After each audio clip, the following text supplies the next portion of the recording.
It can take on many forms on a large or small scale. In any case, the effects can be catastrophic unless you've planned, unless you expect the unexpected. Every day the opportunity presents itself for each and every one of us to go out and help our community and our country and really feel like we're doing really good things, especially helping others in the event of a disaster. So what is the definition of a disaster? A disaster is a sudden, unexpected event that exceeds the capacity of our local emergency response system. And this is where you can really help, especially in the event of a large-scale disaster. We need volunteers. When there's a tsunami warning, it could be a cruise ship disaster, an airplane crash, and so many other things. So how do we identify these volunteers? Since September is National Preparedness Month, we thought we'd talk to a couple of local experts who will tell us exactly how well-intentioned citizens can be effective volunteers in the event of a disaster. Because after all, we don't want well-intentioned citizens becoming a part of the disaster. Believe it or not, the main obstacle to doing this and creating an effective community emergency response plan is apathy, the belief that nothing like a tsunami, pandemic, high wind, electrical emergency, or any other emergency would ever happen to any of us. Fortunately for us, everyone here in Ketchikan, as well as many other cities, have realized it's critical to have an emergency response plan. According to Dr. Russell Dines, co-director of the University of Delaware Disaster Research Center, and he's studied how people behave in an emergency since 1964. The way to overcome apathy, he says, is to develop an emergency consciousness. According to Dr. Dines, the first step is to appoint someone or some group of people that start thinking about the matter. It's important to have this person or group have the notion of preparedness as part of their central thinking. Firefighters are on the front line of nearly all emergency situations. They deal firsthand with the dangers of emergency events and their consequences. To them, the case for emergency planning is open and shut. CERT is actually an acronym for the Community Emergency Response Team. And it's very easy to get involved. If you come down to the city fire station or to the borough offices, you can pick up an application, fill it out, and we'll end up putting on a short training academy for you. And it's very limited requirements. We try to match volunteers with skills that they already have to come into the community, help themselves, their families, and their neighbors.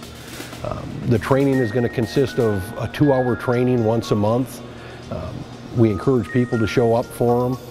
We get very involved in the public. We'll be at the Blueberry Festival, 4th of July.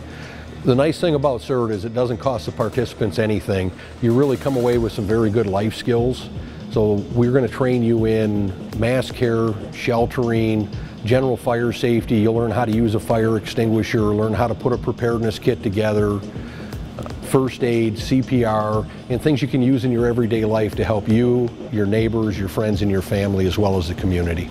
Our Citizens Corps program is a nationwide program. It encompasses here in the city of Ketchikan the CERT and your MRC, which is your Medical Reserve Corps. The driving force behind this is when there's a major emergency such as a tsunami, maybe a dam breach, your local emergency responders are going to be taxed past their limits for a period of time. And this program really teaches people how to take care of themselves, their families, and their neighbors until emergency responders can get there. And it'll give you a good knowledge of what your emergency responders will be able to do and how to help them out in these times of emergency. Here in Ketchikan, we've spent several years pulling together our Citizens Corps Council and working with the leaders of the community on emergency preparedness plans. And we're at the point where we would like to educate the community, both personal and family, get them involved in training exercises that are going on in the community. We'd love to teach you how to prepare for a disaster. Should we have a long-term cold weather or electrical disaster? Do you have enough food? Do you have enough water? Do you know, are there elderly people in the community that might need to have a little extra help during that time? It's important for us to kind of get together in the community and make sure we're doing our national duty by making sure that we keep the community prepared and we work together for a single goal, and that's making sure that we're all safe and happy. So there you have it. Disasters can strike at any place, at any time, for any reason. So if you'd like to become part of the Citizens Emergency Response Team, pick up an application today at either the City Fire Department or the borough offices. And you can also prepare your own family and neighbors by doing one of the following. Learn your risks and responses. Make a family communication plan. Build an emergency supply kit. Get involved in preparedness in your community.